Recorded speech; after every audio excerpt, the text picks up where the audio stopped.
محترم حاضرین اکرام اور پردہ نشین حاضرات، سب سے پہلے تو آپ قابل قدر ہو اس بات پر کہ اس محفل کی خوشخبریوں کے مستحق ہو کہ ایک تو خانقاہ محمدی کی نسبت پر آپ حضرات کا یہاں پر آنا، اور دوسرے رمضان المبارک کی مبارک ساعتیں انتظار کی گھڑیاں ختم ہو رہی ہیں،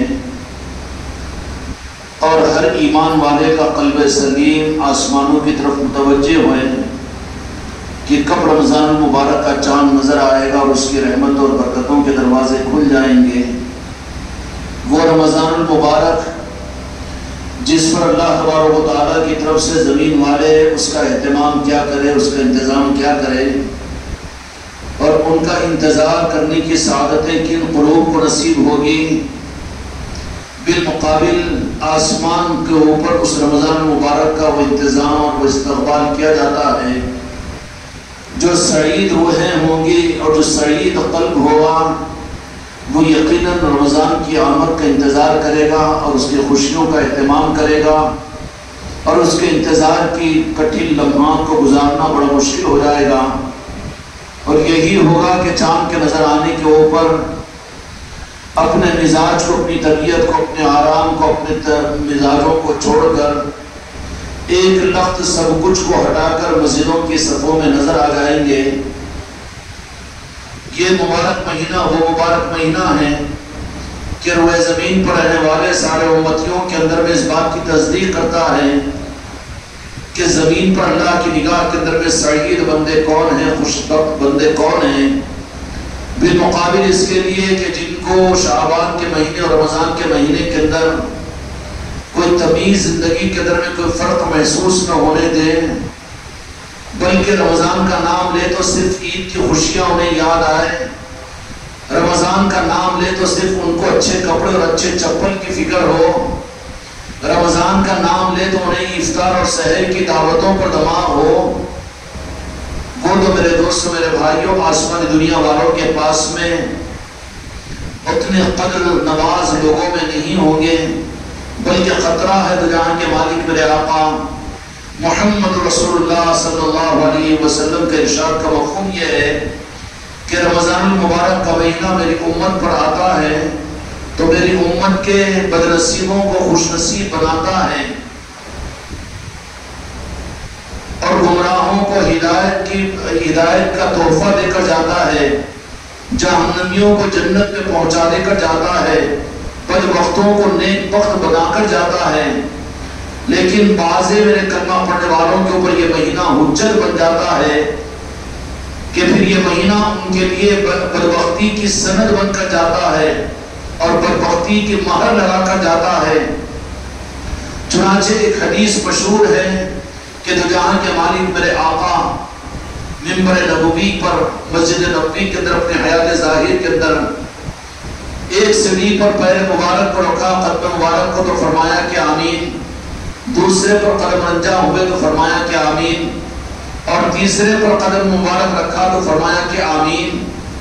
صحابہ اکرام نے بعد میں سوال کیا، یا رسول اللہ صلی اللہ علیہ وسلم، آج ہم نے بالکل ظاہر کے خلاف میں آپ کے اس عمل کو ہم نے دیکھا، وجہ کیا تھی؟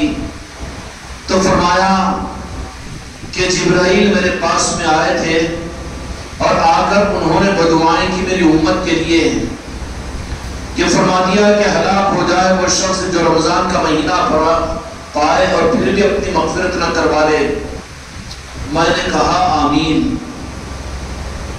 میرے دوستوں، میرے بھائیوں، یہ حدیث کے وہ الفاظ نہیں جس کو سن کر ہم گزر جائیں، بلکہ روح کانپ جانی چاہیے کہ وہ جہاں کے مالک میرے آقا کی ذات جو کافروں اور اپنے جان کے لیوا لینے والوں کو اور جان کے پیاسوں کے لیے بھی بدعا نہیں دی، لیکن رمضان کی اہمیت وہ کون سی اہمیت کا رخ ہے جو امت کو سمجھایا کہ خود میرے آقا نے ان کے بدعا پر آپ نے آمین فرمائی۔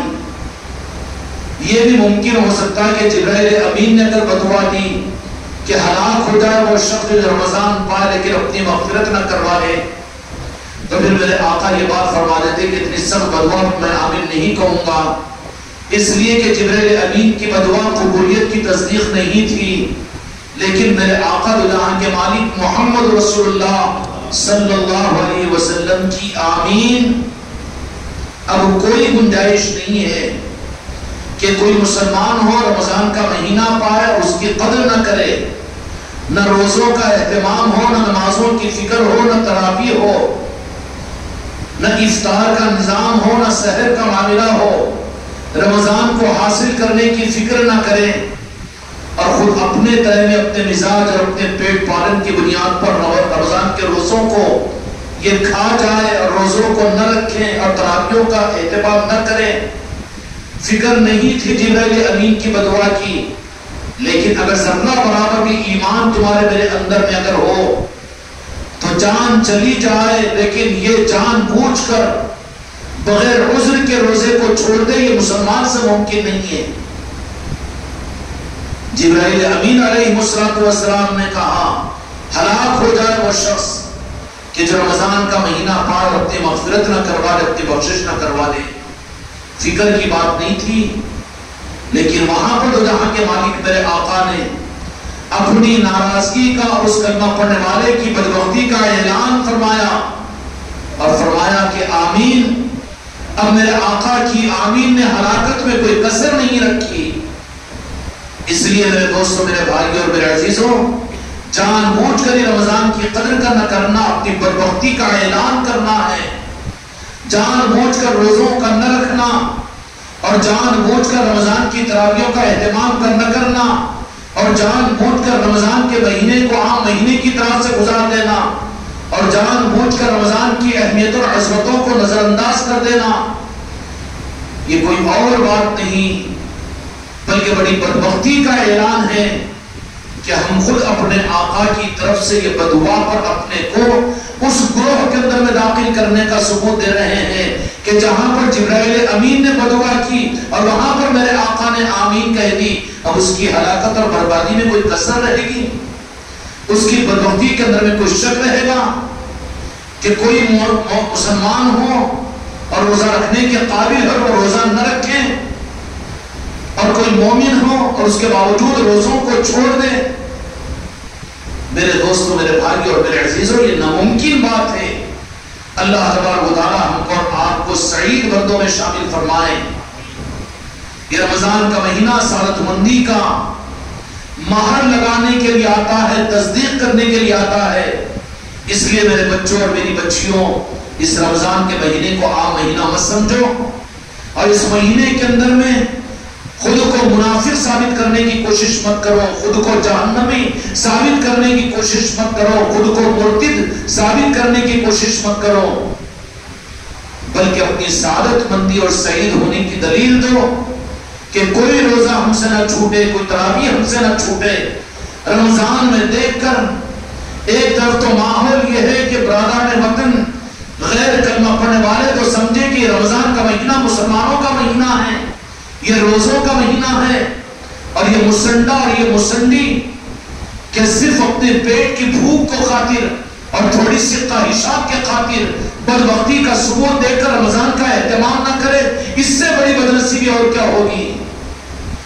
اس کے لیے کاروبار کو آگے پیچھے کرنا ہو تو کر دیجئے، طبیعت کے معاملات میں تھوڑا سا برداشت کرنا ہو تو کر لیجئے، لیکن میرا کوئی مرید اور کوئی مریدہ رمضان کے روزوں کو چھوڑ کر اپنی بدبختی کا ثبوت نہ دے، کلنک نہ لگانے اپنی پیشانیوں کے اوپر کہ قیامت کے میدان میں اللہ تبارک و تعالیٰ اعلان کریں گے ایک موقع کے اوپر کہ جنت کا ایک دروازہ کھولا جائے گا اور جنت کے دروازے میں لوگ دوڑیں گے کہ جنت میں جائیں گے، روک دیا جائے گا کہ نہیں، اس دروازے تو صرف دنیا میں جو رمضان کے روزے رکھتے تھے وہی لوگ اس دروازے سے جنت میں جائیں گے، دھتکار دیا جائے گا، ہکار دیا جائے گا وہاں سے۔ تھوڑی سی تکلیف، تھوڑی سی بھوک و پیاس کی وجہ سے رمضان کے روزے چھوٹ جائیں، رمضان کو ہم نظر انداز کر دیں اپنی تجارت اور اپنے کاروبار کی وجہ سے، یا زبردستی کے ڈاکٹروں کا شوگر اور بی پی کا سرٹیفکیٹ لے کر، یا زبردستی کے کاروبار کے ہیلے لگا کر اپنے نفس اور اپنے دل کو سمجھاؤ کہ آفس کو نہیں جا سکتا، بیمار ہو گیا تو ٹانگ ٹوٹ گئی تو ایک مہینہ گھر میں آرام کرے گا، ایسے ہی اگر تیری اتنی ہمت نہیں ہے تو رمضان کو وصول کرنے کے خاطر 1 مہینہ اپنے آپ کو پابند کر، مرے گا نہیں اور پھر ایڑیاں رگڑنا نہیں پڑے گا، بلکہ اللہ تبارک و تعالیٰ تیری روحانیت کے اندر وہ تازگی پیدا کریں گے اور وہ ہمت اور وہ جوانی عطا کریں گے کہ تیرے لیے پھر رمضان آسان ہو جائے گا۔ اس لیے تو رمضان کے انتظار کا دن ہے، کل کو رمضان مبارک شروع ہوگا، تراویحوں کی وہ رونقیں، نمازوں کی وہ رونقیں، اور پھر اس کے ساتھ میں ہمارا اور تمہارا آج یہاں پر آنا، آنے والے تو کل آئیں گے وہ تراویحوں کے لیے، اور آنے والے تو کل آئیں گے چاند کو دیکھ کر، لیکن ہم تو رمضان کے چاند کے لیے نہیں بلکہ طریقت کے چاند کے دیکھنے کے لیے یہاں پر آئے ہیں، اور طریقت کا چاند حضور پیران پیر سیدنا غوث العظم دستگیر احمد الرضوان کی ذات ہے۔ حضور پیران پیر غوث العظم دستگیر احمد الرضوان جب دین اور شریعت امت میں تھی، مدارس اور مکاتب امت میں تھے، علماء امت میں تھے، اسلامی مملکتیں تھیں، بڑے بڑے علماء مفسرین و مفکرین موجود تھے، لیکن کہا گیا کہ دین مردہ تھا تو میں نے زندہ کرنے کے لیے محی الدین شیخ عبد القادر جیلانی کو بھیجا ہوں۔ مردہ کیا کہا، کسے کہا جاتا ہے، زندہ کسے کہا جاتا ہے؟ ہمارا رخ بھی یہی ہو گیا کہ نماز پڑھ لے، دین پر چل جائے، روزے رکھ لے، قرآن پر عمل کر لے، علم کو حاصل کر لے، اور پھر مکاتب قرآنیہ قائم کر لے، اور مدارس دینیہ کو قائم کر لے، علماء اور حفاظ مفتیان اکرام سب کچھ، لیکن یہ دین کی روح نہیں ہے۔ دین کی روح تو کچھ اور ہے۔ جب پیران پیر سیدنا غوث اعظم دستگیر احمد الرضوان کو اللہ تبارک و تعالیٰ نے دنیا میں جب پیدا فرمایا تو اس وقت میں دین مردہ تھا، اور بھیجا کیوں پیران پیر کو؟ دین کو زندہ کرنے کے لیے۔ سوال یہ پیدا ہوتا ہے کہ کیا اس زمانے کے اندر میں مسجدوں میں نمازی نہیں تھے، مدارس دینیہ نہیں تھے، علماء حفاظ مفسرین و محدثین نہیں تھے؟ اب جتنا ترقی نہیں ہے دینی نظاموں کے اندر میں، اس زمانے کے اندر وہ اتنی زیادہ تھی۔ اسلام کی تاریخ میں 5ویں اور 6ویں صدی ہجری اسلام کے علم اور اسلام کی اشاعت اور اسلام کی تبلیغ کی بہت عروج کی صدی قرار دی جاتی ہے۔ عالم یہ تھا کہ اسلامی کتب خانوں کا عالم یہ کہ کوئی کتب خانے کے دروازے سے داخل ہو جائے تو 38 گھنٹے گزر جاتے، لیکن وہ دروازے سے نکلا ہوا کتب خانے کے دروازے کے باہر جانا اس کے لیے مشکل ہو جاتا۔ اتنی کتابیں دین کی، اتنے بڑے بڑے علماء، اتنے بڑے بڑے مدارس دینیہ، اور اتنے بڑے بڑے مکاتب قرآنیہ، اور اتنی بڑی بڑی مساجدیں کہ اندلس کی جامع مسجد کے اندر میں 3 لاکھ آدمی ایک وقت میں نماز پڑھتے تھے، اسلامی مملکتیں تھی۔ پھر کیوں کہا گیا کہ پیران پیر غوث اعظم کو ہم نے دین میں روح کے ڈالنے اور دین کو حیات دینے کے لیے محی الدین بنایا؟ یا اللہ، دین کی روح تیرے پاس میں کیا ہے، اور روح کو دینے کے لیے تو نے تو فرشتوں کا نظام چلایا، لیکن یہ وہ کون سا نظام ہے کہ تو نے محی الدین شیخ عبد القادر جیلانی کو بنایا؟ تو پتہ یہ چلا کہ دین کو مکمل قرار دیا اور دین مکمل ہو گیا۔ اب دین تو کتابی شکلوں میں، دین تو قرآن کی شکل میں، دین تو علم کی صورت میں، دین تو کتابوں اور قرآن کی صورت میں امت میں موجود رہے گا، مسجد اور مدرسوں کی صورت میں، لیکن ہو سکتا ہے کہ روح نکل جائے گی۔ روح اگر نکل جائے، مدارس پر قناعت نہیں کرنا، اور بھی تحریروں پر قناعت نہیں کرنا، علم والوں علماء پر قناعت نہیں کرنا، اور مسجدوں میں نمازوں کے سروں کی گنتی پر قناعت نہیں کرنا، کیونکہ ہو سکتا ہے کہ جسم موجود ہو، روح نکل چکی ہو۔ تو پھر اللہ تبارک و تعالیٰ سے پوچھے کہ کیا روح تو فرشتے کو بھیج کر ڈالے گا دین میں؟ وہ تو انسان کے بدن میں روح کے ڈالنے کے لیے میں فرشتے کو استعمال کرتا ہوں۔ یا اللہ، دین اگر مردہ ہو جائے تو دین میں روح کے داخل کرنے کے لیے تیرا نظام کیا ہے؟ تو رب العالمین بتائے گا کہ میرے محبوب کے چہیتوں کے ذریعے سے دین میں روح کو میں پیدا کرتا ہوں، انسانوں کے جسم میں روح کو فرشتوں کے ذریعے سے ڈلواتا ہوں، اس خدمت سے میں قبول ہوں۔ لیکن قیامت تک میرے محبوب کے دین جب مردہ ہو جائے اور روح نکل جائے اور جان نکل جائے تو دین کے اندر روح کے پیدا کرنے اور روح کے ڈالنے کے لیے میں اپنے محبوب کے چہیتے اور لاڈوں کے ذریعے سے دین میں روح کو داخل کرتا ہوں، روح کو پیدا کرتا ہوں. اور یہ نظام چلا ہے ابتدا سے، اور یہ خدمت چلی ہے 5ویں صدی چھڑی ہجری کے اندر میں، اور یہ نظام چل رہا ہے آج بھی. اور یہی روح کے دین کے روح کے پیدا کرنے کا نظام چلے گا قیامت تک. دین میں روح کے پیدا کرنے کا نظام، اس کی خدمت اللہ تبارک و تعالیٰ نے قیامت تک کن کے ذمے کی ہے؟ فرشتوں کے ذمے نہیں، جبرائیل امین کے ذمے نہیں، اور کوئی اور کے ذمے نہیں، نہ نبی کے ذمے، نہ کسی رسول کے ذمے، بلکہ یہ ذمہ داری دین میں روح کے ڈالنے کی، دین کے اندر میں روح کے پیدا کرنے کی جو ذمہ داری اللہ تبارک و تعالیٰ نے اپنے محبوب کی چاہت پر آل محمد اور آل رسول کو عطا فرمائی ہے.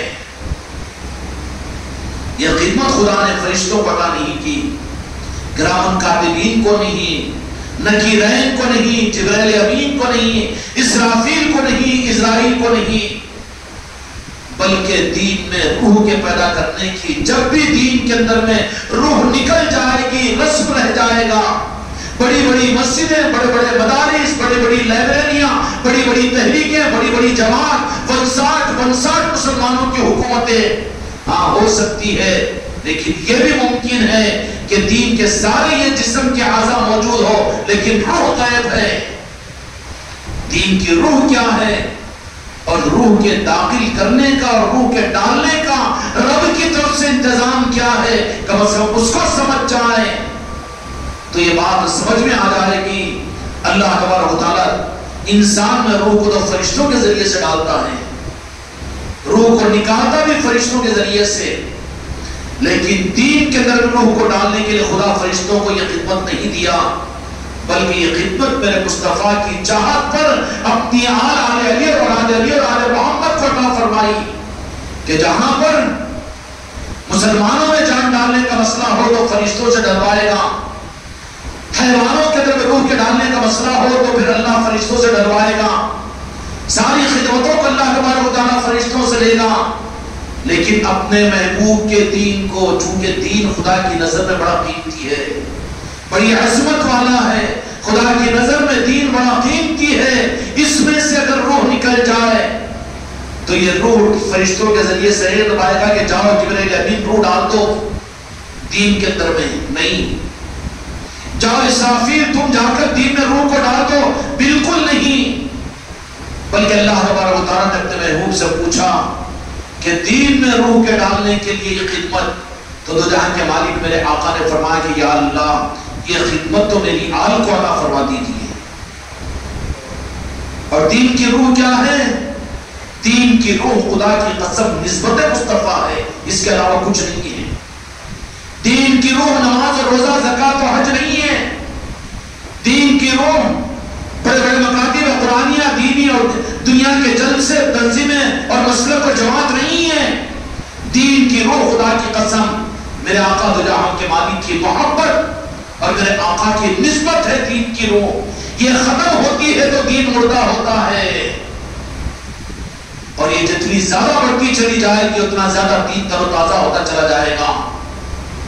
حضور پیرانے پیر غوث الاعظم کے حیات ظاہر کے اندر میں جب آپ کو بھیجا گیا، مدارس تھے، اسلامی مملکتیں تھی اور اسلامی لائبریریاں تھی، لٹریچر تھی، محدثین تھے، علماء تھے، مفسرین تھے، اسلامی مملکتیں تھی، لیکن دین کی روح جو نہیں تھی وہ کیا؟ دین کی روح نسبت مصطفیٰ ہے. اور نسبت مصطفیٰ کی صورت میں نسبت مصطفیٰ کیا ہے؟ محبت مصطفیٰ کی صورت میں محبت مصطفیٰ کیا ہے کہ کہہ دے کہ ہم بھی تو درود پاک پڑھتے ہیں، ہم بھی صلاۃ و سلام پڑھتے ہیں، ہم بھی تو اپنے آپ کو دو جہاں کے مالک سے محبت کرنے والا سمجھتے ہیں. نہیں، ٹھہر جا، یہ محبت مصطفیٰ کی دلیل نہیں ہے. محبت مصطفیٰ کی دلیل یہ ہے قُلْ لَا أَسْأَلُكُمْ عَلَيْهِ أَجْرًا مَوَدَّةً فِي الْقُرْبَىٰ، کہ میرے محبوب آپ فرما دیجئے کہ میرے محبت کی دلیل یہ ہے، میری نسبت سے دلیل یہ ہے کہ میرے اہل بیت کے ساتھ میں محبت کی جائے، آل رسول کے ساتھ میں محبت کی جائے، اولیاء کے ساتھ میں محبت کی جائے، پنجتن پاک کے ساتھ میں محبت کی جائے۔ اگر یہ محبتوں میں کچے ہیں تو میرے مصطفیٰ کی محبت کچی ہے، اور کچی روح یہ بیماری ہے، اور یہ بیماری پھر نسبت کو ختم کر دیتی ہے۔ آقا کا کلمہ پڑھتے ہیں، اس کے لیے آقا تو کہیں گے کہ ہم کلمہ پڑھنے والے ہیں، لیکن پنجتن پاک نہیں، یہ شیعوں کا شیوا ہے، گیا ٹھوکر کھا لیا، گڑھے میں گر گیا، اور کہہ دیں کہ نہیں ہم پنجتن پاک کو مانتے، مولا علی کو مانتے، مگر غوث و خواجہ کو نعوذ باللہ نہیں مانتے، اس لیے کہ وزن اور اونچے پتھر پر ہے، ٹھوکر کھا لیا وہ۔ مودۃ فی القربہ، کہ میں چاہتا ہوں کہ میری آل کے ساتھ تم محبت کرو، اور اس کو قرآن مجید میں اللہ تبارک و تعالیٰ نے اپنے محبوب کے ذریعے سے امت کو جو روح کی صورت میں جو چیز عطا فرمائی، ہم خود بھی ابھی تک آج تک اور ابھی کے لمحے تک نہیں سمجھ سکے تھے۔ ایک چیز تو ظاہری طور پر قرآن پاک دے دیا ہے۔ قرآن کیا ہے؟ قرآن صرف اپنے محبوب کی حقیقت کے پتہ بتانے کا راستہ ہے۔ اللہ تبارک و تعالیٰ قرآن کے ذریعے سے قرآن پر ایمان لانے والوں کو اپنے محبوب سے محبت کا طریقہ سکھانے کی کتاب ہے۔ نماز پڑھو تو تحیات میں میرے محبوب کو یاد کرو، اذان دو تو میرے مصطفیٰ کا نام لو، اقامت پڑھو تو میرے مصطفیٰ کا نام لو، اٹھو تو میرے مصطفیٰ کو، بیٹھو تو میرے مصطفیٰ کو یاد کرو۔ تم غلام بنو، خدا کے غلام نہیں، مصطفیٰ کے غلام۔ اچھا مجھے یہ بتاؤ کہ نماز کس کے لیے؟ نماز کس کی پڑھتے ہو؟ اللہ کی۔ کس کی پڑھتے ہو؟ اللہ کی۔ قرآن پاک میں حکم ہے، اصل حقیقت تو یہ ہے کہ نماز کا حکم اللہ نے دیا، لیکن پڑھنا کس نے سکھایا ہے؟ قرآن پاک تو نماز کے اندر میں سے سورہ فاتحہ سبھی سورت کی صورتیں پڑھتے ہو، باقی سبحان رب العالی قرآن تھوڑی ہے، سبحان رب العظیم قرآن تھوڑی ہے، تکبیر قرآن تھوڑی ہے، تحیات قرآن تھوڑی ہے۔ ارے قرآن تو تھوڑا پڑھتے ہو، حدیثیں ساری پڑھتے ہو قرآن پاک میں۔ کیا پڑھتے ہو؟ حدیثیں تو پڑھتے ہو نا۔ نیت کا ماننا حدیث سے ثابت، تکبیر کا پڑھنا حدیث سے ثابت، ایسا ہاتھ کا باندھنا یہ حدیث سے ثابت، رکوع کا ایسا کرنا حدیث سے۔ کہاں ہے قرآن؟ جو قرآن کے نام پر امت کو گمراہ کیا جا رہا ہے، توحید اور قرآن، وہ تو گمراہیت پر ٹھکے رہے ہیں امت کو۔ تیری نماز کے اندر بھی قرآن کا حصہ کتنا ہے؟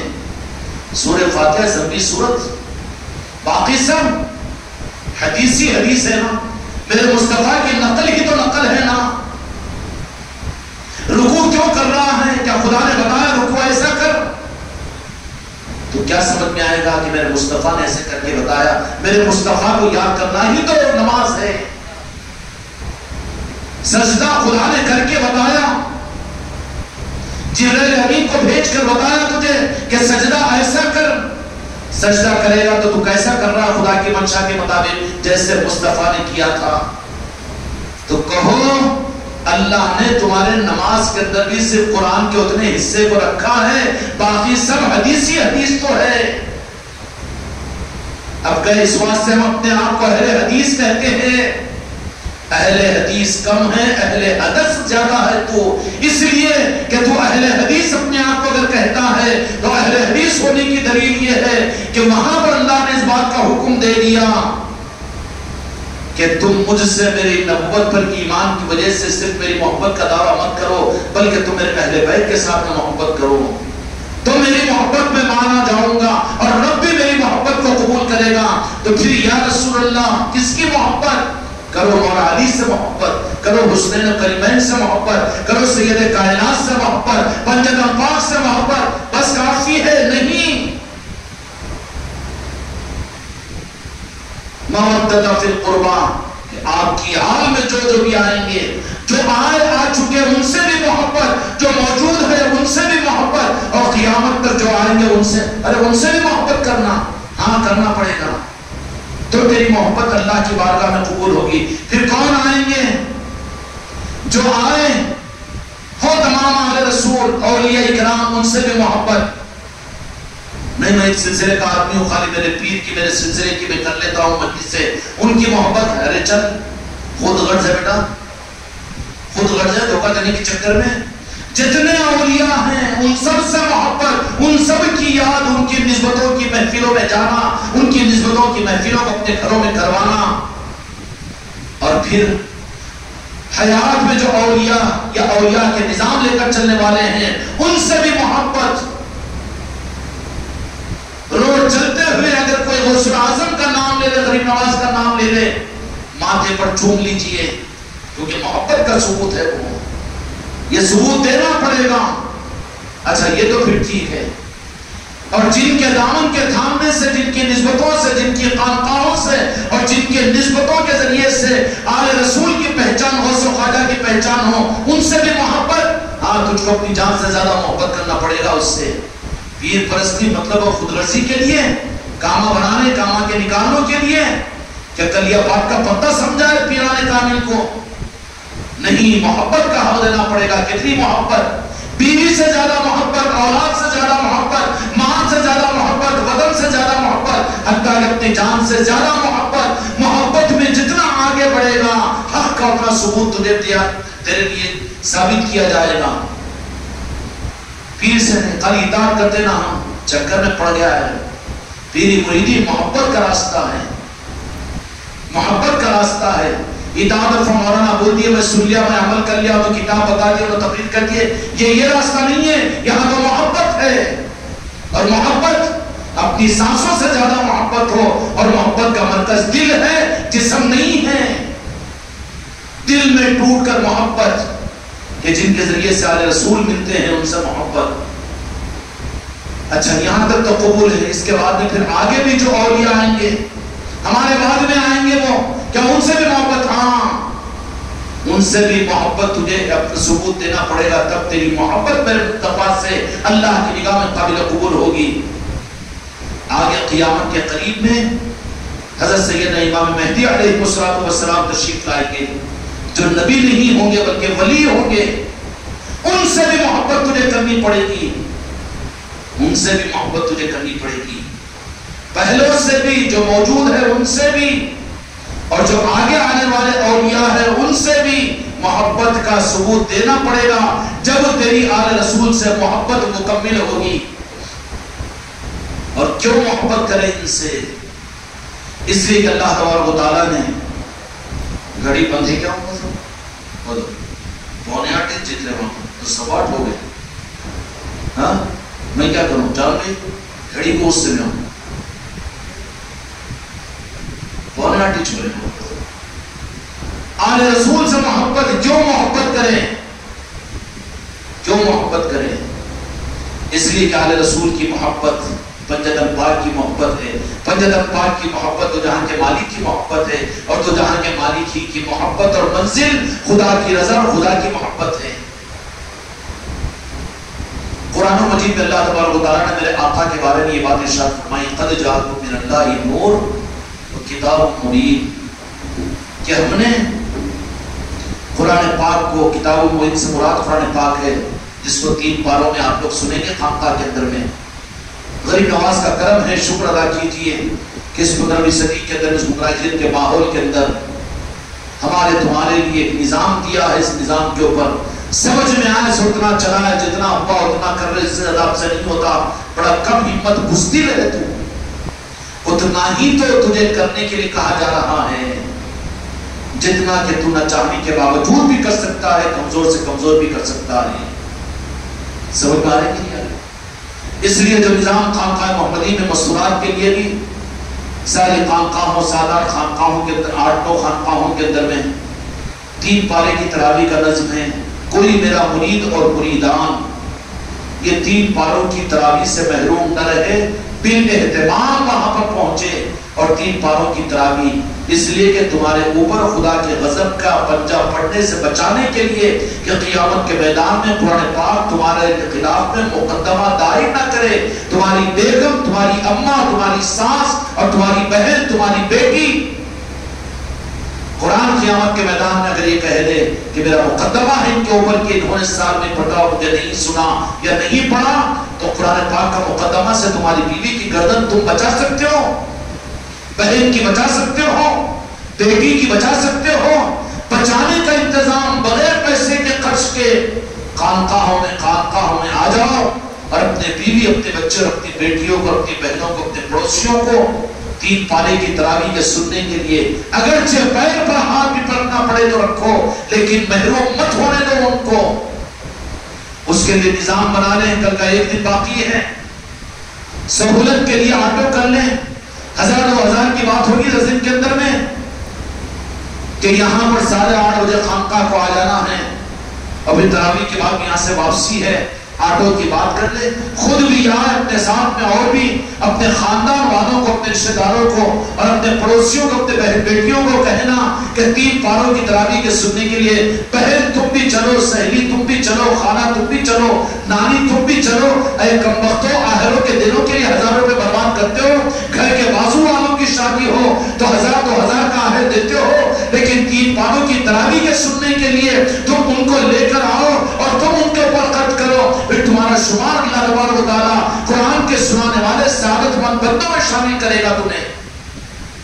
بخیل مت بنو، گو کی لکڑی مت بنو، کیا کروں میں چاہ جانا بہت ہو گیا نا، میری بیگم کو میں اپنی گاڑی پہ لے کر آ لینا، نہیں، بلکہ نظام بناؤ، ایسا موقع بار بار نہیں ملتا۔ وہ آئیں گے اس خانقاہ کے ماحول میں رہیں گے۔ اور کل کی مجلس میں ہم نے وہ ساری بات عرض کر دی مغرب کے بعد میں کہ جب عورتیں اور مرد جب خانقاہ میں 3 پاروں کی تراویح کے لیے آ جائے تو تم اخلاق اور کردار کے ساتھ میں انہیں وہ اخلاق بتاؤ کہ وہ دیکھ کر سمجھ سکے کہ ہاں دین کے اخلاق یہ ہوتے ہیں، بے غرض کے اخلاق یہ ہوتے ہیں، محبتیں اس کو کہی جاتی ہے، ایک خاندانیت یہ محسوس ہوتی ہے۔ ایسے اخلاق سے پیش آؤ ان کے ساتھ میں، اس طرح کا ماحول بنائیں گے نا انشاءاللہ۔ اس لیے کل کو بات کر لو کہ 10 دن کے لیے تراویح کے 3 پاروں کے سننے کے لیے صرف اپنی بیگم کو اپنے ساتھ رہ کر نہیں، بل کہہ دینا کہ ہاں ایک آٹو کو طے کرو اور اس حساب سے ٹھیک ہے۔ اور یہاں پر اپنے گھر کے آس پاس خالہ، پھوپھو، نانی، بیٹی، بہو اور کوئی بھی پڑوسی، ان کو بھی اپنے ساتھ میں قرآن پاک ہے، اے بچے جا ٹوپی پہ اڑا اس کو، بدتمیز بے ادب بن کر نہیں بٹھانا مجلسوں کے اندر، ان کو لے کر آؤ خانقاہوں کے اندر میں اور 3 پاروں کی تراویح کے اندر میں ان کو جوڑو اور اپنے اخلاق پیش کرو اور ان کو سمجھاؤ کہ خانقاہی نظام کیا ہے، ان کو اخلاق کے ساتھ، ان کے ساتھ بھی کردار سے پیش آؤ اور ان کو ان نظاموں کے ذریعے سے مطمئن کرنے کی کوشش کرو تاکہ وہ یہ 10 دن کے آنے کے بعد میں پھر وہ خانقاہ کو اپنی طرف کے ساتھ میں آنے کے لیے تیار ہو جائے۔ ٹھیک ہے نا بھائی؟ یہ بات کیوں کہ رمضان المبارک کا مبارک مہینہ دین کے نظاموں میں روح کے پیدا کرنے کے لیے حضور پیران پیر غوث اعظم کی ولادت کا دن پہلی رمضان کا ہے۔ شریعت میں کٹوتی کرنے کا نظام طریقت نہیں ہے، شریعت کو روح والا بنانے کا نظام طریقت کا ہے۔ ایسے گناہیت کا ثبوت نہیں دینا کہ ہم اہل شریعت ہے تو ہم کو روزے کی ضرورت نہیں، ہم اہل طریقت ہے اس کے واسطے ہم کو تراویح کی ضرورت نہیں اور اس کے لیے ہم کو قرآن پاک کی تلاوت کی ضرورت نہیں، بلکہ ایسے مدرسی مت بنو، بلکہ تمہارے وجود سے رمضان کے اندر میں یہ ثابت کرنے کی کوشش کرو کہ ہم دین کو مضبوط کرنے والے ہیں، دین کو بدنام کرنے والے نہیں ہیں۔ اس لیے خوب اس کا اہتمام کریں گے انشاءاللہ۔ اس لیے حضور پیران پیر غوث اعظم کی ولادت بھی چاند رات ہی کو ہوئی بغداد شریف کے اندر میں، کیوں کہ جو بات میں نے عرض کی تھی کہ دین موجود ہے لیکن ہو سکتا ہے کہ مردہ ہو جائے، لیکن اس میں دین کے اندر میں روح کے ڈالنے کے لیے اللہ تبارک و تعالیٰ نے فرشتوں کو یہ خدمت نہیں دی، بلکہ قیامت تک اپنے محبوب کے دین میں روح کے ڈالنے کے لیے یہ خدمت کا موقع میرے مصطفیٰ کی منشا کے بنیاد پر اللہ تبارک و تعالیٰ نے آل علی اور اولاد علی کو، آل محمد کو عطا فرمایا کہ اولیاء ہر زمانے میں پیدا ہوں گے اور وہ دین میں روح کو ڈالنے والے ہوں گے، وہ نئے نظاموں کو پیدا یہ الزام لگائیں گے کہ یہ بدعت ہے اور یہ غلط بات ہے، یہ نئی چیز ہے.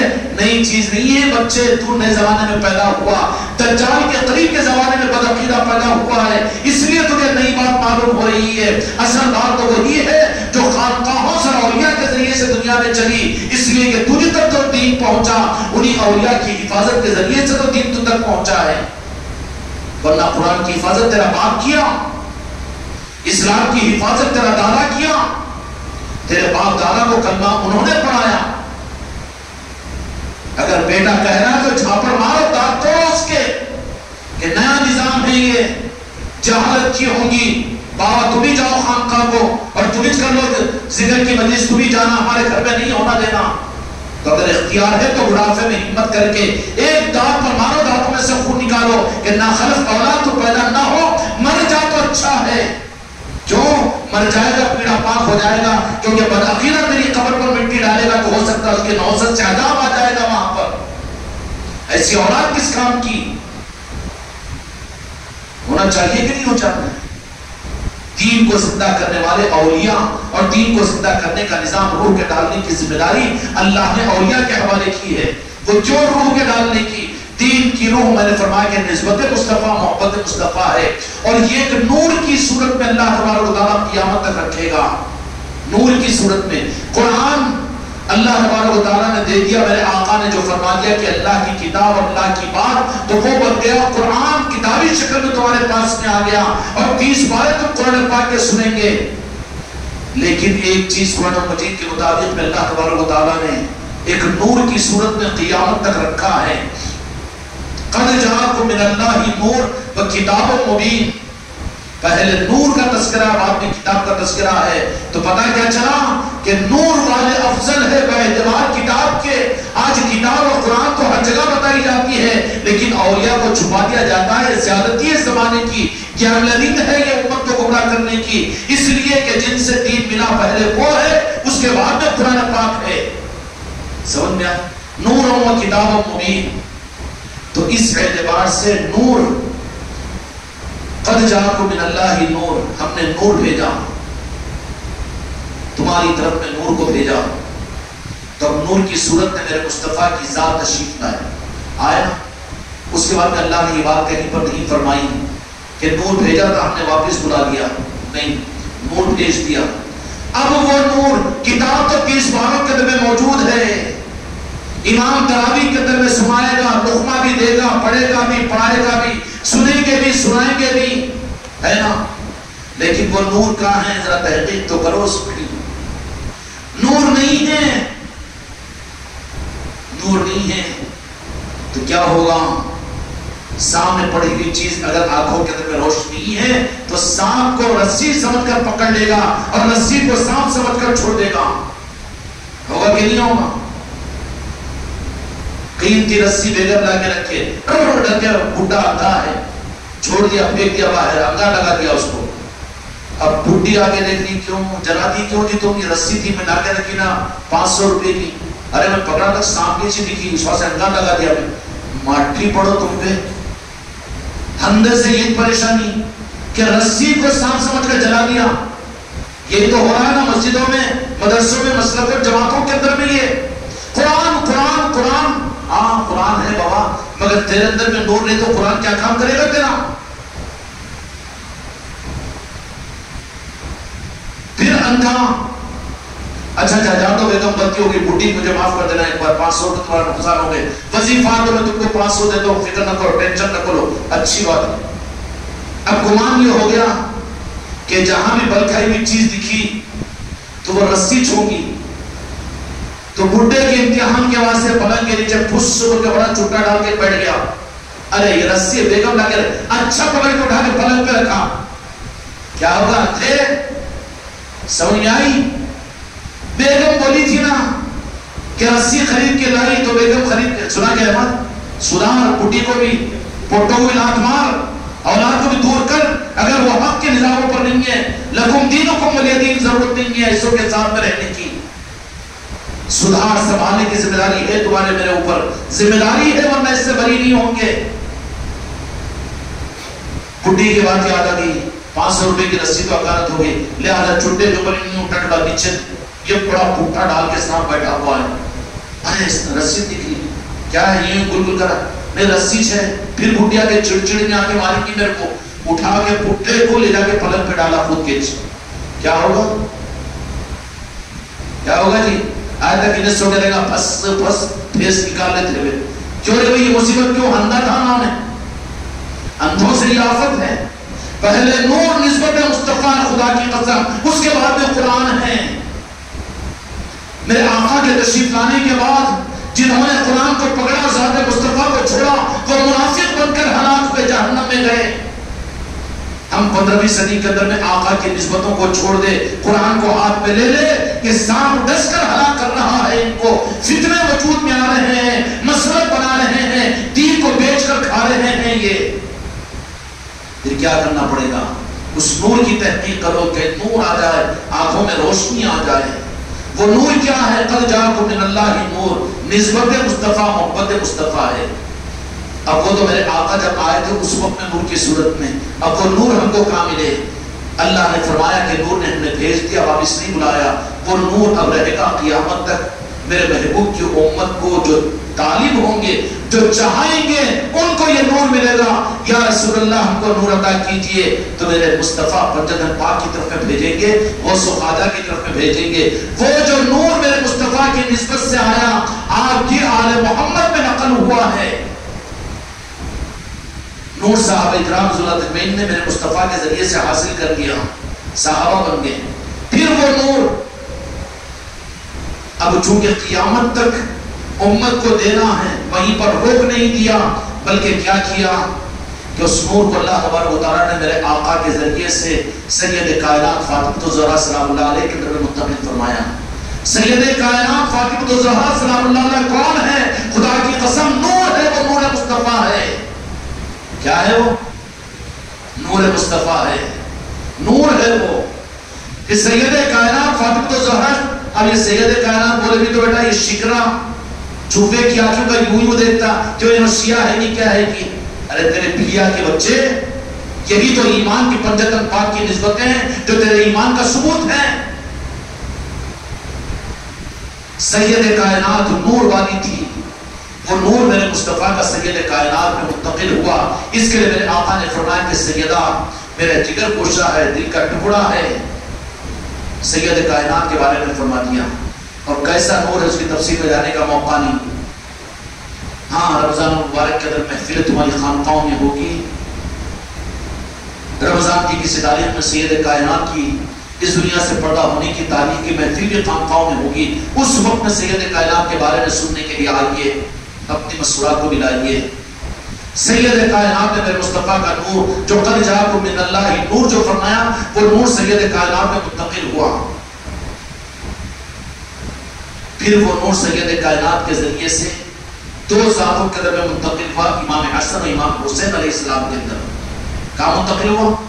امام حسن امام حسین علیہ السلام.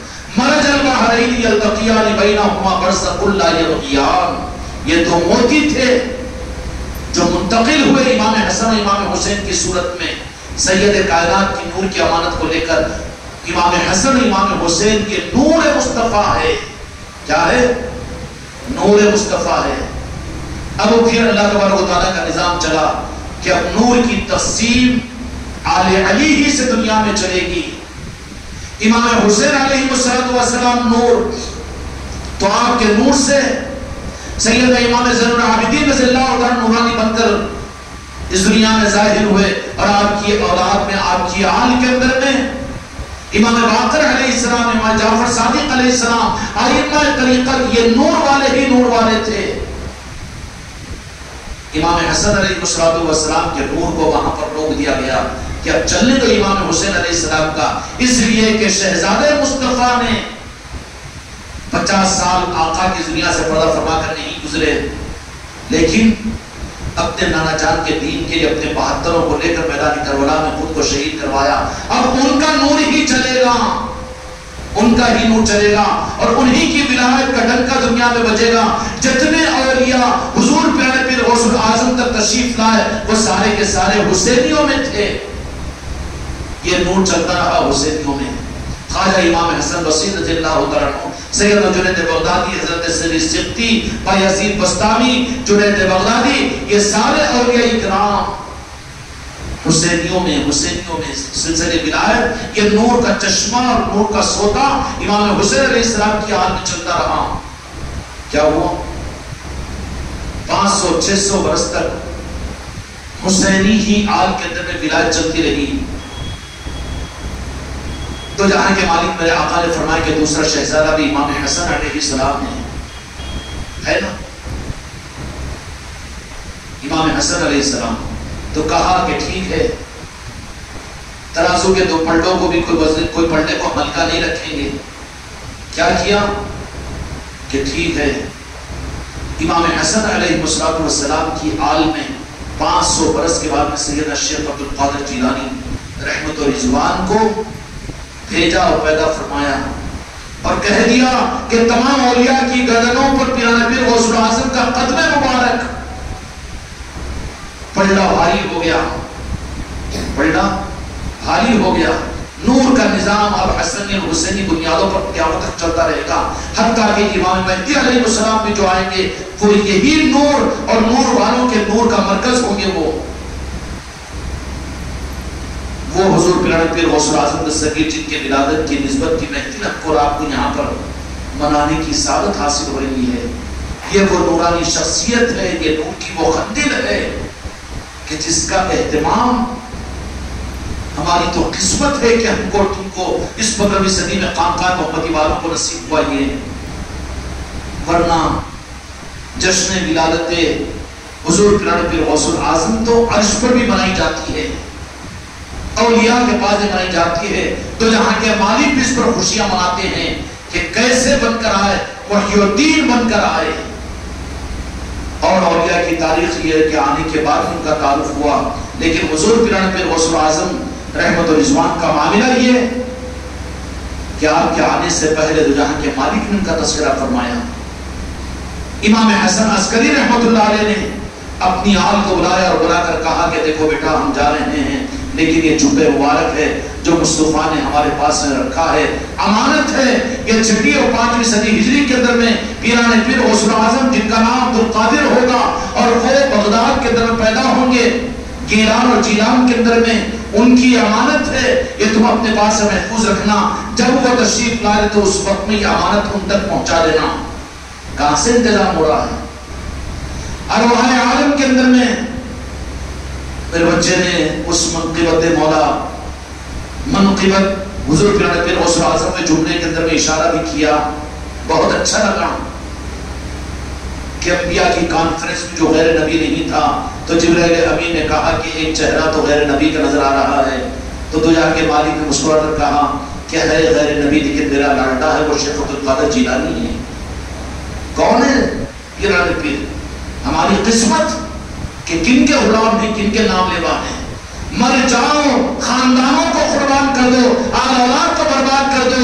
کیوں کہ نسبتیں کام آئے گی، تم کو خاندان کام نہیں آئے گا. کیا کرو گے سروں کو لے کر؟ اصلاح کرو ورنہ ان کو لات مار دو. نسبتوں کے مقابلے پر اگر کوئی آ جائے تو کسی کی ضرورت اور کسی کی رعایت مت رکھو، کیونکہ نسبت کی ناقدری کرو تو پھر تم بھی تو شیطان اور دجال بن جاؤ گے. معراج کے شب میں جا رہے ہیں، اس مقام پر لا قول مکان کا مقام آیا. وہاں پر رف رف کی سواری سے تو جا کے مالک اوپر ایک کاندھے مبارک نکل کر آیا. کہا کہ یا سرکار، یا رسول اللہ، میرے جد اعلیٰ، کہ یہ کاندھا حاضر ہے کہ آپ اس پر پہلے مبارک رکھیں. کہا کہ بہت حسین و جمیل چہرے والے، چہرے منور ہے اس لیے کہ نور کی نسبت ہے پیران پیر میں. غریب نواز میں وہ نور کی نسبت جو قرآن نے کہا قد جاءکم من اللہ نور، وہ نور ہے اولیاء میں. کھیل و تماشا نہیں ہے. تمہارے پاس ایک کتاب ہوگی، تمہارے پاس میں یہ کتابوں کا علم ہوگا، قال اللہ ہوگا، قال رسول کے الفاظ تمہارے پاس میں ہوں گے، مدرسوں کی کتابیں تم پڑھے ہوئے ہوں گے، لیکن اولیاء کے پاس میں نور کی نسبتیں ہوتی ہے. دیکھ کر کہا بڑا فرماردار نوجوان ہے، سہارا نہیں دیا، ہاتھ نہیں دیا، بلکہ کاندھا دے دیا. ادب کو پسند آیا. میرے مصطفیٰ نے بتا دیا جبرائیل امین نے کہا کہ یا رسول اللہ یہ وہی ہے جو آپ کا لاڈلا. کون؟ جو ابھی نہیں. کہاں پر؟ عرش میں، جہاں لاکھ کروڑ مکان، جہاں نبیوں کا تصور نہیں، وہاں پر کون ہے؟ پیرانے پیر غوث الاعظم ہے. اس دنیا میں آنے سے پہلے پھر کیا مقام ہے پیرانے پیر کا؟ یا غوث الاعظم کرتے ہوئے جان نکل جائے تو حق ہوگا جان کے نکلنے کا. نعرے نہیں ہیں، کچھ اس نور کو حاصل کرو، اس نسبتوں کو حاصل کرو، ورنہ زندگی بیکار ہے. ہم لعنتی بن جائیں گے اگر ناقدری ہو جائے گی تو. نسبتوں کو نسبت ادھر کے پھائے کا رکھے، ذرا کہیں جا رہے تو ادھر کا پھایا لگا دیے، شر نکال کے رکھ دیے.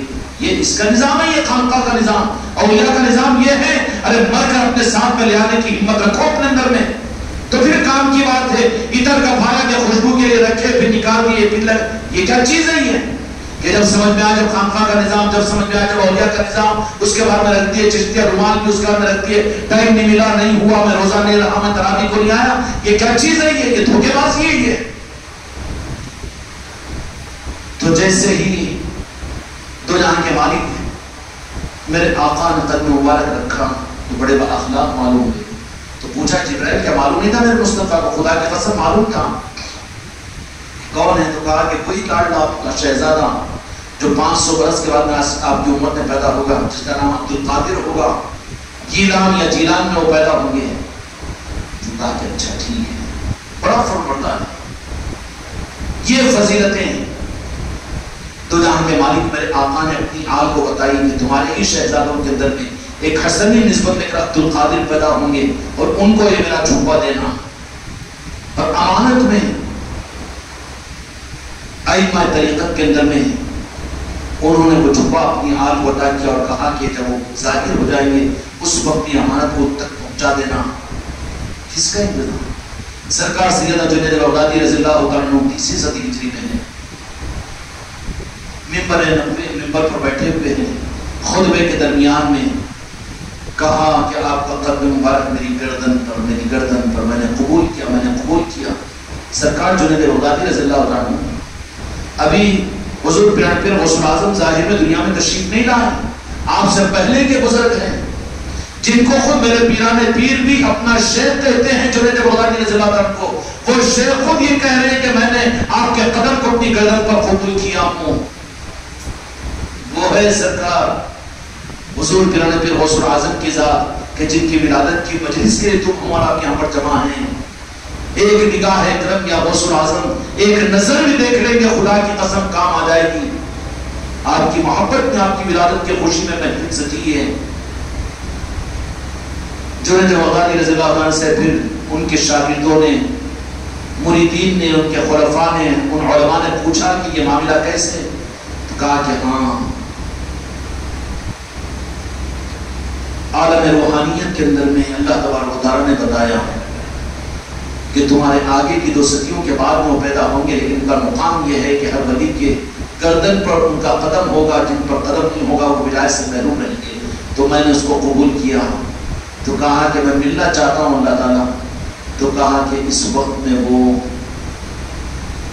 عرش الہی پر معرفت کے سمندروں میں غوطے لگا رہے ہیں، ملاقات نہیں ہو سکتی. یہ ہے حضور پیرانے پیر کی ذات. اے ظالموں، پیرانے پیر سے امت کو کاٹ کر اپنی جماعت اور مسلکوں کو دے کر امت کو گمراہ کر دیا ہے. ورنہ آج سے 50-60 سال پہلے پیرانے پیر سے یہ امت جڑی ہوئی تھی. یہ ظالم بھٹا یہ کہتا ہے ہاں 11ویں ہمارے پاس میں ہوتی، مردود اب کیوں نہیں ہو رہی ہے؟ مرچا پٹو زندہ کیوں ہے؟ ہوتی تھی اب کیوں نہیں ہو رہی ہے؟ دھکا مار کے نکال اس بڈھے کو اور اس اولاد کو اور اس بہو کو، اس بیٹی کو کہ یہاں پر تو میری نسبتیں ہوں گی تو میں زندہ رہوں گا، ورنہ مجھے میری نسبتوں کے بغیر جینا بالکل گوارا نہیں ہے.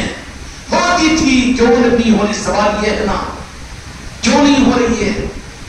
اب نہیں ہو رہی ہے تو کل کو کرسچن آ کر کرسچن کو قبول کر لے گا. نماز بھی نہیں پڑھتا ہوں کیونکہ زمانہ ان کا ہے نا. اب انہوں آ گئے اب مندر میں جا کے کرنا پڑتا پوجا کیونکہ زمانہ ان کا، حکومت ان کی، یہ بھی کر لے گا. پھر امت سنبھلی ہوئی تھی، ابھی تک پیرانے پیر سے جڑی ہوئی تھی، پیرانے پیر ان کو سنبھال رہے تھے. لیکن یہ 50-60 سال 100 سال کے اندر میں جتنی مسلک اور جماعتوں کی جتنی کھماکھمی ہوئی ہے، اصل نور کا نظام کم ہوا، اندھیرا زیادہ ہو گیا، سانپ اور رسی کے درمیان فرق محسوس ہونا شروع نہیں ہوا، دین کو بے دین سمجھا جا رہا ہے۔ میرے دوستو، ایمان کو اور معرفت کو اور حق کو شرک اور بدعت کہا جا رہا ہے، اور یہ ہاں ایسا کی جانا ہے مسکراتے ہوئے، ارے ارے ارے، کیوں کہ رسی اور سانپ میں فرق محسوس نہیں ہو رہا ہے، اندھا ہو گیا، نسبتیں ختم ہو گئی، اپنی زندگیوں کو، اپنے گھروں کو، اپنے قبروں کو، اپنی اولادوں کو، اپنے بھی بچوں کو ان نسبتوں کی روشنی کے ذریعے سے منور کرو۔ قد جاءکم من اللہ نور، اللہ نے جن کو نور فرمایا وہ نور یہ نور ہے جو پیران پیر اور اولیاء کا نور ہے۔ اس نور کے بغیر تمہارا گھر گھر نہیں، تمہاری قبر قبر نہیں، تمہاری اولاد نہیں، وہ حق نہیں ہے، بلکہ وہ شرک ہے، وہ گمراہیت ہے، وہ بے دینی ہے۔ اس لیے میرے بچوں ذمہ داری ہمارے تمہارے اوپر ہے کہ نظاموں کو ابھی تک کچھ نہیں تھا، ہمت نہیں تھی، لیکن اب خانقاہ محمدی کا نظام ہر علاقے کے اندر موجود ہے۔ جڑو اور جوڑو، اپنے گھروں کو محفلوں سے سجاؤ اور ذکر کی محفلیں رکھا کرو، اور ان نظاموں کے اندر میں خوب اپنے آپ کو لایا کرو، اور اپنے ایمان کی حفاظت تو اپنے آنکھوں کی تو حفاظت کرو، اپنے نور کو تو حاصل کرنے کی کوشش کرو، کیونکہ تمہاری خبر میں نہ تمہاری بیوی آئے گی، نہ تمہاری اولاد آئے گی، نہ تمہارا بیٹا آئے گا، نہ تمہاری داماد آئے گا، کون آئے گا؟ تجھے تیری اپنی قبر کے اندھیرے کا جواب دینا پڑے گا۔ اس لیے اپنے نور کی ہم فکر کریں گے، کرنا چاہیے کہ نہیں چاہیے؟ اس کے لیے میرے بچوں یہ رمضان کے مہینے کی قدر کرو، 3 پاروں کی تراویح، اور اسی کے ساتھ جو ذکر کی مجالس سے جن کے گھروں کے اندر میں جو تاریخ پر طے ہوئی، ان کے لیے مبارکبادی کی بات یہ ہے کہ ان کو رمضان میں محروم نہیں کریں گے، بلکہ ذکر ان کے گھروں پر جو تاریخ طے ہوئی اس تاریخ کو ہوا کرے گا، لیکن اضافہ انعام تم کو یہ ہوگا کہ ذکر کی مجلس جو ہوگی وہ عصر کی نماز کے بعد میں ہوگی۔ اچھا یہ ہے کہ جہاں ذکر ہے وہیں پر عصر کی نماز بھی پڑھ لیں، اور عصر کی نماز پڑھ لینے کے بعد ایک 10-15 منٹ کے لیے اطراف و اکناف کے دیہات اپنے آس پاس کے لوگوں کے در جا کر گشت کر لیں کہ بھائی ذکر کی مجلس سے آئیے، ذکر کی مجلس سے آئیے، ایک 5-10 منٹ کے لیے گشت کر لو، وہاں پر لوگوں کو ذکر کے لیے بلا لو، وہاں ذکر کی مجلس کرو، وہیں پر افطار کرو۔ یہ ذکر کے آنے والوں کو چائے کھانا تو عام مجلسوں میں بھی آپ لوگ کھلاتے ہو، تو کیا رمضان کی ان مسعود موقعوں کے اوپر افطار نہیں کرواؤ گے؟ افطار کروا لینا، کھانے کا لزوم نہیں۔ اگر کوئی اپنی سعادت مندی سمجھتا ہو تو کھانا بھی اگر کھلاتے ہو تو کوئی بات نہیں۔ عصر وہیں پر ہوگی، افطار وہیں پر ہوگا، مغرب کی نماز وہیں پر ہوگی۔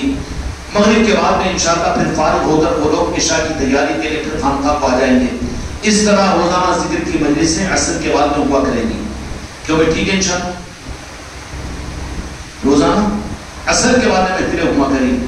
مغرب کے 3 عشاء کی نماز میں 3 پاروں کی تراویح میں یہاں پر میں مسئولات کے آ جانا ہے، اور پھر رمضان کے اندر میں رمضان کے سحری کی تقسیم کا نظام بھی جو ہم نے عرض کیا تھا اس کے مطابق اپنے گھروں کے اندر میں میری بیٹیاں اپنے گھر والوں سے کہو کہ بہترین سے بہترین قسم کی سحری جیسے اپن چاہتے ہو، یہ نہیں کہ ابالی کھچڑی، مرچی کی ٹماٹے کی چٹنی، یتیم کا جنازہ، پڑوسی کا پھوٹا سب کے نظام کو مت چلاؤ، بلکہ بہترین سے بہترین کوالٹی کا سحر اپنے گھر میں پکاؤ، اعلیٰ درجے کے اوپر۔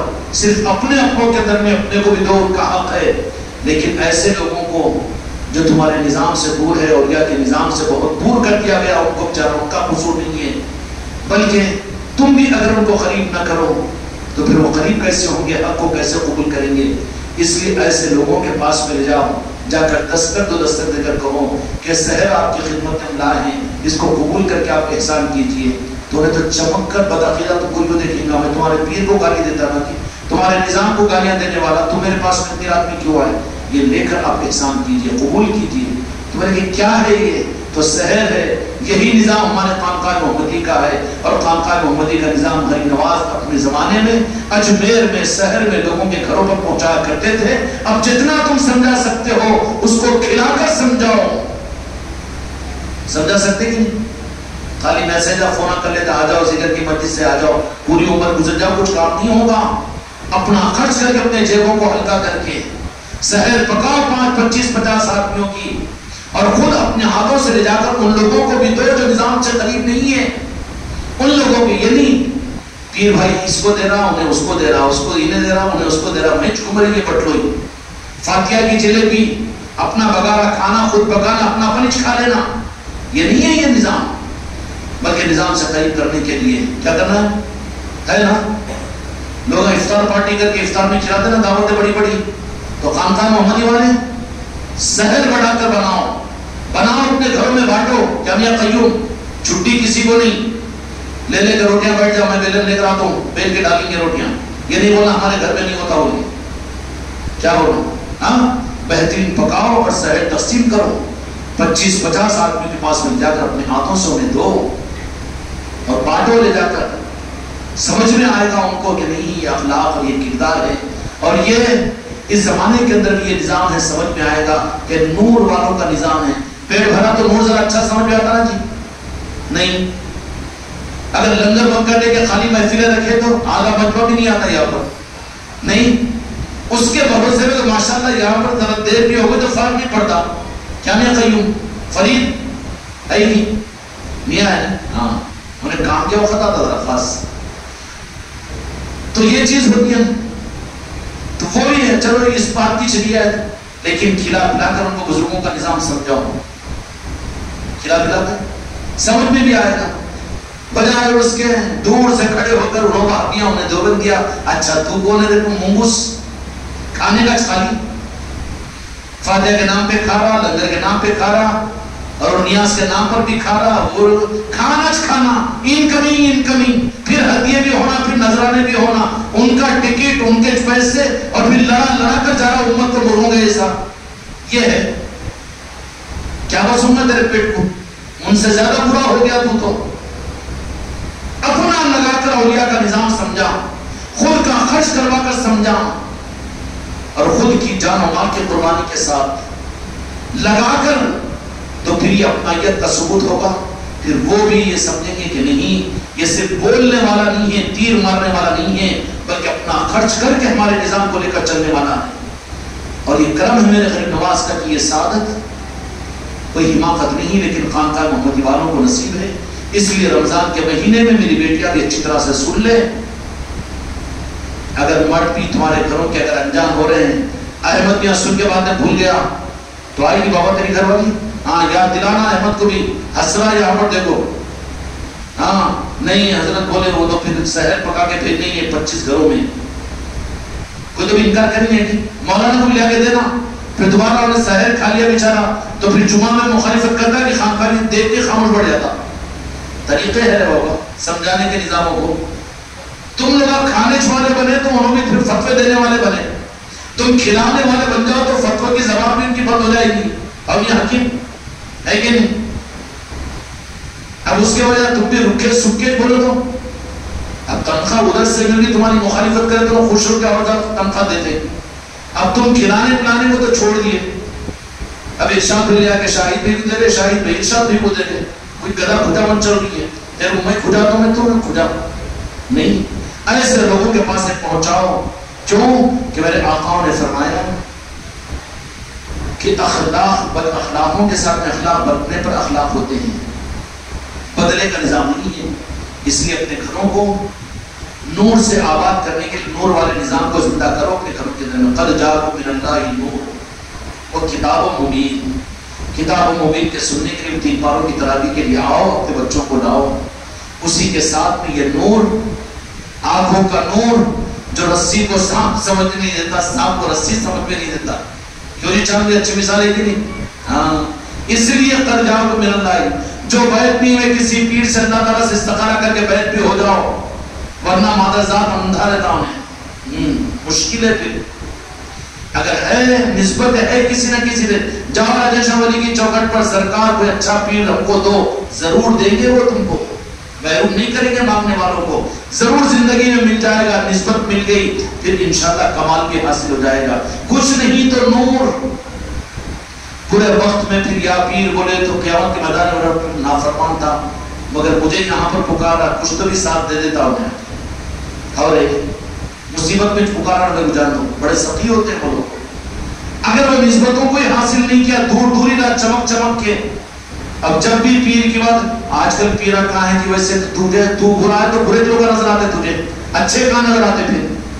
اگر تو اچھا ہوگا، تیری نظر اچھی ہو جائے گی تو جا کر مانگے گا، وہ عطا کریں گے تجھے، اچھے لوگ بھی عطا کریں گے۔ کونوا مع الصادقین، اچھے لوگوں سے دنیا خالی نہیں ہے نا، تو برا ہے تو برے لوگ نظر آئیں گے تجھے۔